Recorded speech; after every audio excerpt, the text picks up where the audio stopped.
Hi guys and girls, Mike Sr. from 2HiPSI here, and I'm just going to take a couple of minutes here to walk you through the setup required for the Reflex controller for port injection. So it's a relatively easy setup, have basically everything we need here on desktop. The first thing you're going to need to do communicate with this controller is have Tuner Pro.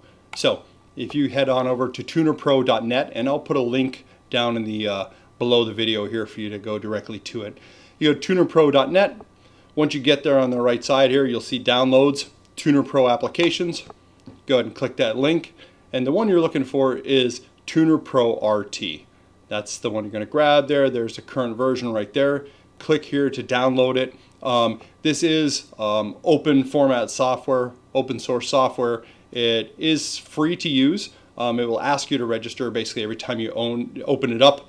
In that case, I've already gone ahead and sent the creator $39 for this, registered it, and it works very well for what we're doing here. So that's up to you. Like I said, if you're not using it much, if you use it all the time like me, I go ahead and do that. But once you have that downloaded, go ahead and install it, and then what we're going to do is we'll go ahead and open it up. The link's right here I have on my desktop. Here, click, and once it opens, it looks like this. There's a little bit of setup work we're going to have to do inside this Tuner Pro to make everything work right. So the first we're going to do is open up an XDF file. XDF files are up here as you say select XDF. And the XDF I'm using right here is the LT4, LTX XDF. And what the XDF is doing, it's actually adding these tables and the scalars that we'll need to put our values into it. The other file we need to grab here is the acquisition definition file. So we'll do the same thing there. Open that up. It's an ADX file. It's also named LTX. In this particular case, we went ahead and opened that one up. Once you have those two files open, there's one last thing that's going to be required. Otherwise, the unit will not log data. And that is under Tools here. We're going to go down to Preferences. We're going to open that up. We're going to click the Configure plugin component right there. And then instead of standard serial type, we're going to switch that to shared with emulator. So once we do that, we say OK. We say OK again. Now the Reflex Plus is at least set up in the way to communicate to the box that you're connected to. Currently right now I am connected to the hardware Reflex Plus V499. These initialized emulation hardware right here does connect it to the box. You heard it beep. It was actually already connected. It just connected again. I have a box here sitting on my desk. It's not live connected to an engine, but it is sitting on my desk. Okay, now the next thing we're going to do, that we're all connected here, we're going to go up to the top here. You can see this blue arrow.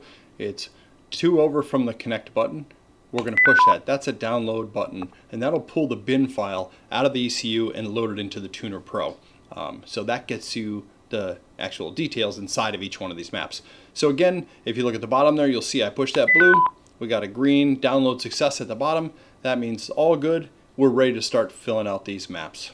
Then you can take a look at what's going on in that box. Here's the data list views are right here, and it came up as GM all data. We'll pull that up a little more. So these are some of the items you'll find within that controller. And if I go ahead and push log data, we can see it did connect. The DA is connected, and we're getting acquisition from the box. Once again, it said it's not connected to anything, so we're not going to see anything here except for the battery voltage that's powering it. And that's basically your log screen. That's pretty straightforward. We're going to get rid of that for now, because what we're worried about here more is working on our the file that we're going to use to operate with the vehicle. So there's a couple items here.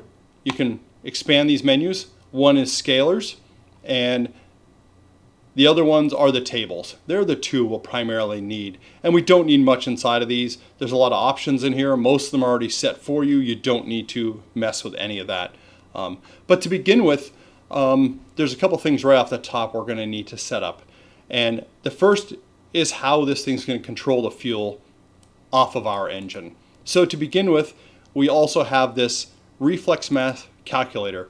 And this file is just a little simple Excel calculation. It'll be on our website under the controller there. I'll make it a downloadable file so you can go and grab that. And basically what we have is the base map from the current E92 ECU you're using. So where is that at? Well, let's hop over into HP Tuners here. I've opened it up, and what I have open here is basically a simple, this is a standard Camaro type file, so a standard LT1. And that file is found right here. And this, basically we're in engine, then we're going to go to airflow. We go to airflow versus frequency, and that gives us our curve. And I'll go back to that Excel file for a second, not to get ahead of myself. So these green values are the ones you put in. The blue values are the outputs of this calculator. So as you can see, they're inputs and outputs. This is our frequency from the E92. This is our airflow. Then port percentages here. This is basically how much of the port you want to add to the current fuel system. So if it's just a basic vehicle, you're running low boost, you might select, for example, we just did the Camaro. It was a stock LT1 Camaro with a 2300 running about 10 pounds of boost. We did 30% port. So you put a 30 in there. If it's something like high boost, 2650, let's say 20 pounds of boost on an LT4, this value will probably need to be about 40% to start with. You're only looking for a base number to start with. Once you get the vehicle running, you can get it down the track. You can look at the, or get it on the dyno. You'll be able to look at the pulse width values on the DI side. And your goal is to keep it low enough on the DI side that you don't lose fuel pressure, but you don't want to go lower than is required. So if it's a stock LT4 engine completely, you generally can't run more than about 5 or 5.2 milliseconds of on time, or the high side pump will go dry. So we're generally looking for about 5 to 5.5 milliseconds on that. The start frequency is where it will actually begin to utilize the port. And this frequency is based off MAF frequency. So we can see here that it's up around, 48. So around 6,000 hertz is where we're going to start.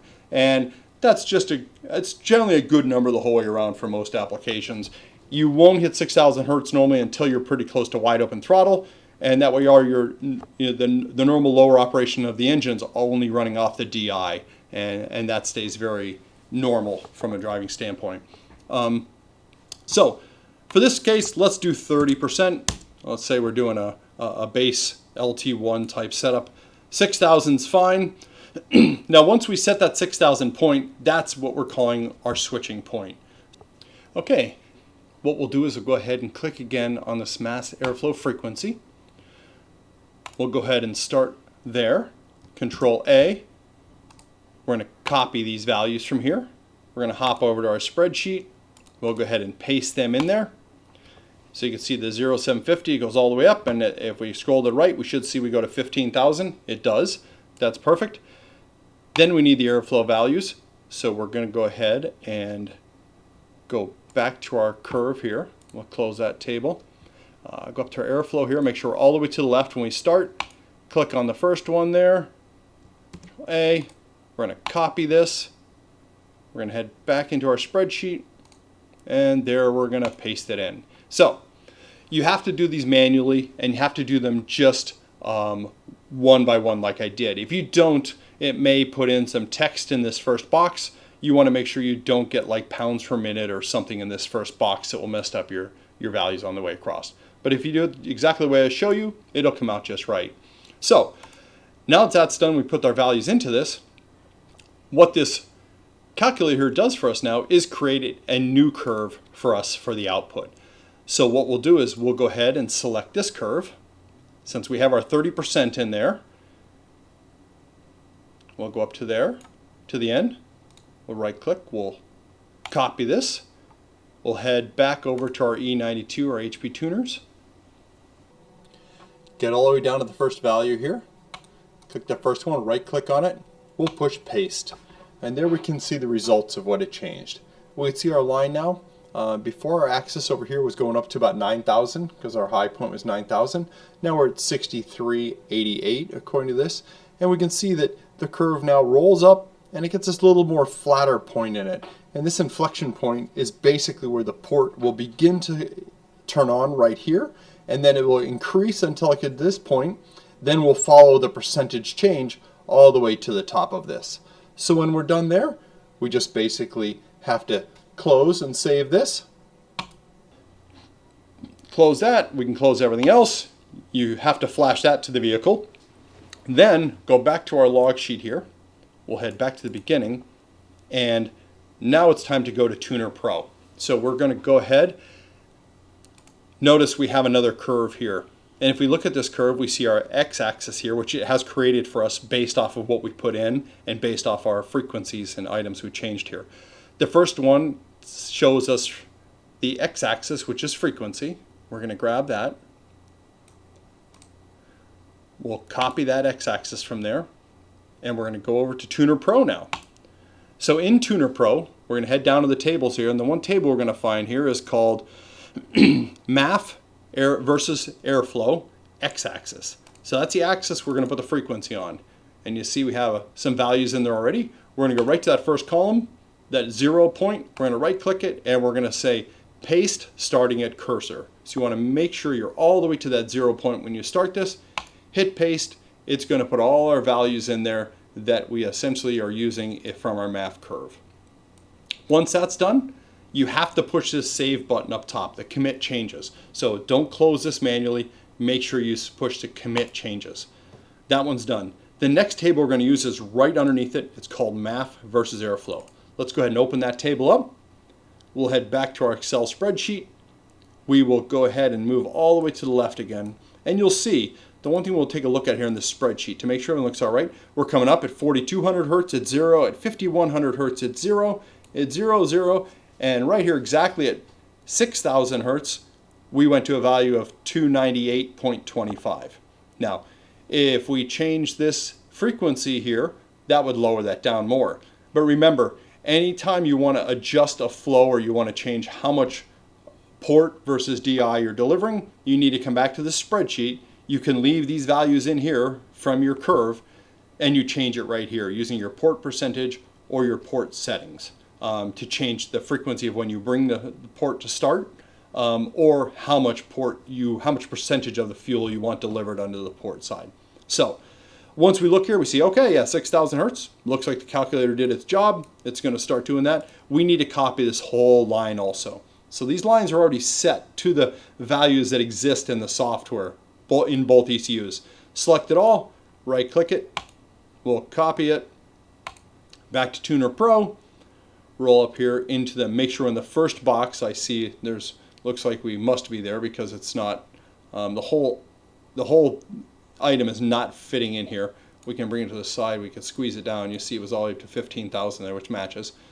Squeeze it down, and we just got to make sure we're all the way to the left with that. We'll go ahead, paste starting at cursor. There it is, our values went in. We can see at 6000 hertz, our point of initiation is there. And that one's good. Again, do not use this close button over here. You must push the save and commit changes right here. That's the one there. Now from there, we're going to go ahead and save our file. Save our bin. So the bin file I didn't say either, I forgot. What you're going to basically do is as soon as you connect, to get your initial bin file, this ECU as you see is connected, we already were connected. We don't have to be logging or anything like that. Once you're connected, you push this download button and that would pull the bin that's already in the whatever bin is in the ECU or the binary file from the ECU into your Tuner Pro. Then we make the changes. At that point you can send it up. I missed that step there, I guess, because I already had a binary file open already in this. So nonetheless, that's all you do. You use the download button to pull the binary in. Once we make all of our changes and we're finished, we'll use the upload button to push the file into the ECU. Okay, so far we've taken care of the mass flow air x-axis, and we've taken care of the airflow there. While we're down here, the next item we want to look at is one of the only ones you're going to have to mess with is the throttle enrichment pedal threshold and the enrichment factor. So I will open both of those up. The first one's the threshold. This is the RPM for the engine RPM, and at any engine RPM you can pick what threshold of throttle you want this vehicle to go into power enrichment for the port side. So essentially this works exactly the same as the E92 now. Our curve for the MAF meter represents a stoichiometric mixture on the engine. And once we're under power enrich, just like the E92, we have the throttle enrichment factor. In this particular case, it's already pre-populated with 1.2. That's a great starting point to be at. You're probably going to be at similar numbers in your E92 as well. So you can change what throttle enrichment factor you have here. If you need more or less fuel, depending on how much, what lambda you want to run, you can change that here. And it's the same values. So pretty much the items that are already pre-populated in the ECU will be close enough for what you're looking for. One final thing we need to look at is the injector size. So depending on what injector size you're using with this controller, that's right here. I was running a 72 pound an hour injector theoretically in this box here. You see I have 71. Why? Because my curve was not quite at this lambda I was looking for. So basically you can fine tune a little bit here. It's just a single number for the injector size, but you can fine tune it using this number to make what you would like to have. So if I'm a 72 in here, type 72 in, you push save. If I was an 80 pound an hour injector, I would simply open this up and I'll put 80 pound an hour. And then once you do a pull on the dyno, you can decide if you're right or not. If your air fuel ratio is not at the lambda that you're commanding, which is a 1.2 power enrichment number we're looking at is, I have to get a calculator, but it's about 12.0. We'd expect a 12 to 1 air fuel ratio with that. If you're not quite hitting the 12.0 or you're too rich, you can tweak your injector size a little bit to fix that across the whole operating range.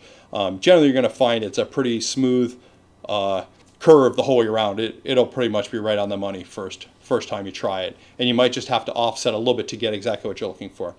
Beyond that, the other items that are of interest here are, of course, down here in the tables. We have our ethanol fueling factor, which is basically, get it up a little bit.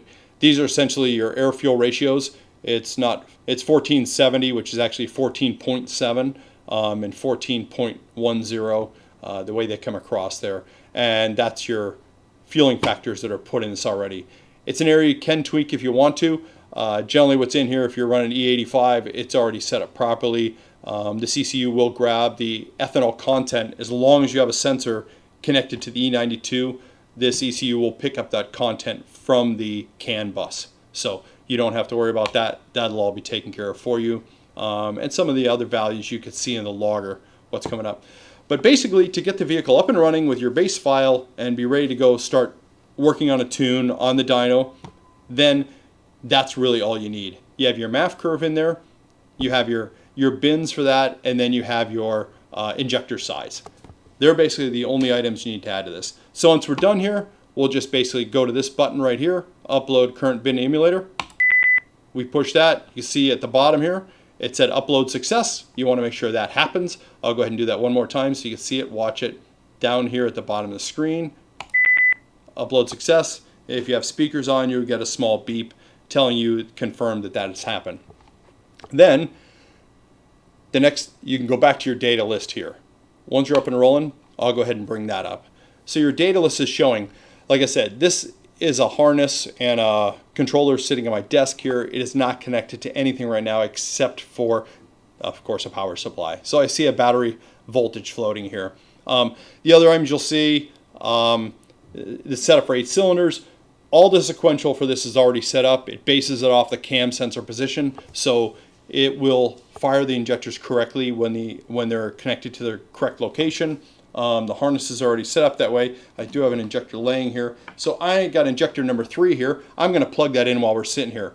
So if we look at this log, you can see all of these values right here. I don't have a way to highlight that, but open load, diagnostics for injector 1, injector 2, injector 3, injector 4, and then 5 through 8. You see we show open load. That tells me that this is not connected to the injector. So you'll see I'll plug an injector in what says number 3 here. I go ahead and now we see that number 3 changed to OK, no fail. So when you start using this box and it's installed, the first thing you want to do is to make sure all of these say OK and no fail.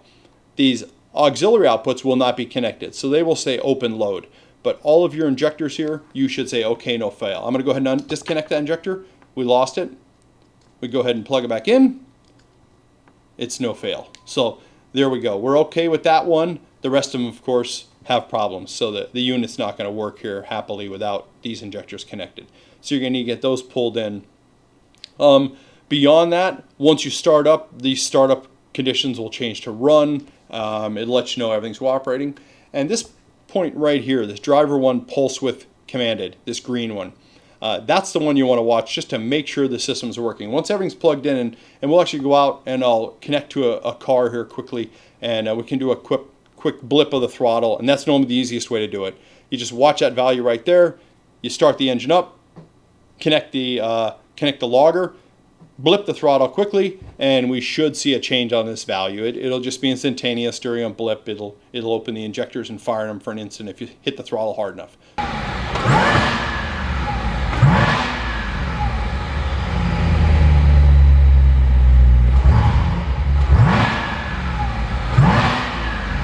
You got to remember to flash this ECU, of course, with the up arrow. Do it again, just like that. And then from HP tuners, you have to make sure that this blue curve is now in your HP tuners, and that HP tuners the same way. Make sure you push your right vehicle condition right there. That'll then set you up. At that point, as long as you have that pulse width that I was telling you about here with a quick throttle blip, you're ready to go and that power dialed in. I'm sure you guys have questions. You're welcome to leave comments on this video. I recommend subscribing to our channel because as we go on, we'll continue to add more stuff to this. And you're welcome to contact us there. Go to our website at www.toohighpsi.com. We have a contact area there. You're welcome to give us a call, shoot us an email with any questions you have on this stuff. We'll be happy to help you out. But you'll find that the box is really simple to set up, really simple to tune before you're on your way with fully 85 on your vehicle and making big power numbers. Thanks for your time today. I hope this video was helpful and look forward to meeting up with you again soon.